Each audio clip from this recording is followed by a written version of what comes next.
اور اے محبوب یاد کرو جب تمہارے رب نے اولاد آدم کی پشت سے ان کی نسل نکالی اور انہیں خود ان پر گواہ بنایا اور فرمایا کیا میں تمہارا رب نہیں؟ سب نے کہا کیوں نہیں، ہم نے گواہی دی۔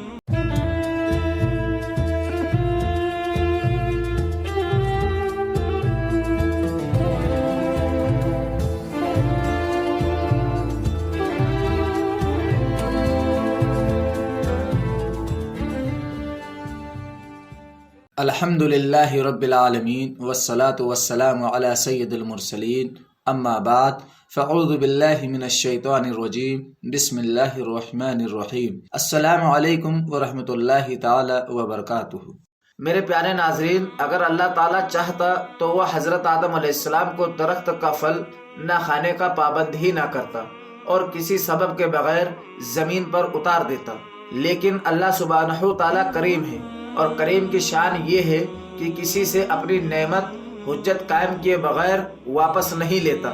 اسی لیے پہلے حضرت آدم علیہ السلام کے لیے یہ ظاہری حجت قائم کی گئی، پھر انہیں زمین کی طرف اتارا گیا۔ میرے پیارے ناظرین، حضرت عبداللہ بن عباس رضی اللہ عنہما فرماتے ہیں کہ حضرت آدم علیہ السلام کو ہند میں اور حضرت حوا رضی اللہ عنہا کو جدہ میں اتارا گیا، اور حضرت آدم علیہ السلام انہیں تلاش کرنے کے لیے نکل گئے اور عرفات کے میدان میں ان دونوں کی ملاقات ہوئی۔ حضرت ضحاک رحمۃ اللہ علیہ فرماتے ہیں کہ حضرت آدم علیہ السلام اور حضرت حوا رضی اللہ عنہا جدائی کے بعد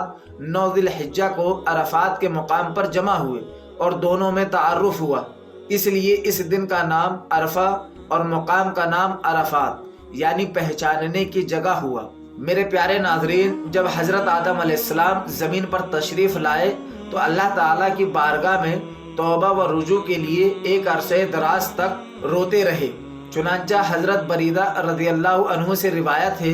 کہ نبی اکرم صلی اللہ علیہ وآلہ وسلم نے ارشاد فرمایا، اگر حضرت داؤد علیہ السلام اور تمام اہل زمین کی گریہ وزاری کا حضرت آدم علیہ السلام کے رونے سے موازنہ کیا جائے تو وہ آپ علیہ السلام کی گریہ وزاری کے برابر نہ ہوگا۔ میرے پیارے ناظرین، حضرت آدم علیہ السلام نے اپنی لغزش کے بعد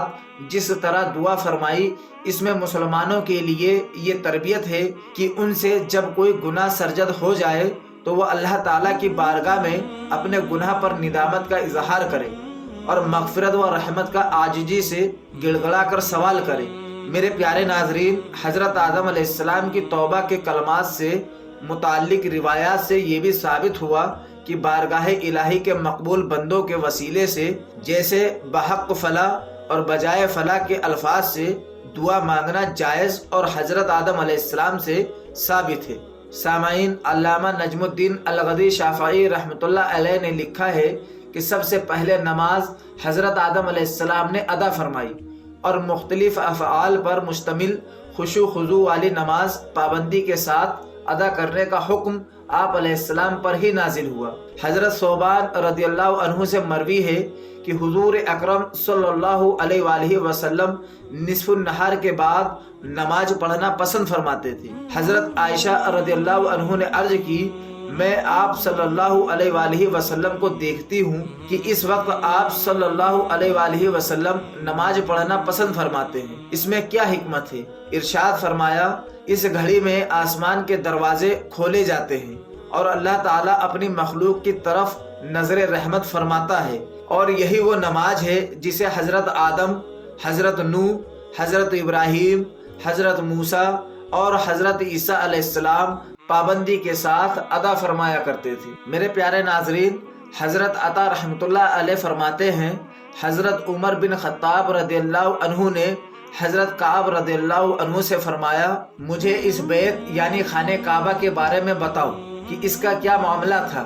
حضرت کعب رضی اللہ عنہ نے عرض کی، اللہ تعالیٰ نے حضرت آدم علیہ السلام کے ساتھ اس بیت کو آسمان سے نازل فرمایا، یہ خوخلے یاقوت سے بنا ہوا تھا، اور حضرت آدم علیہ السلام سے فرمایا، بے شک یہ میرا بیت ہے تو تم اس کے گرد اسی طرح طواف کرنا اور اس کے پاس اسی طرح نماز پڑھنا جس طرح تم نے فرشتوں کو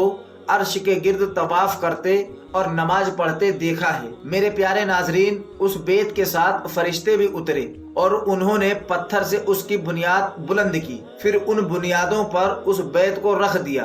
جب اللہ تعالیٰ نے حضرت نوح علیہ السلام کی قوم کو غرق فرمایا تو اس بیت کو اٹھا لیا اور اس کی بنیادیں باقی رہی۔ میرے پیارے ناظرین، باقی بیان آنے والی اگلی قسط میں جانیں گے۔ السلام علیکم ورحمۃ اللہ تعالی وبرکاتہ۔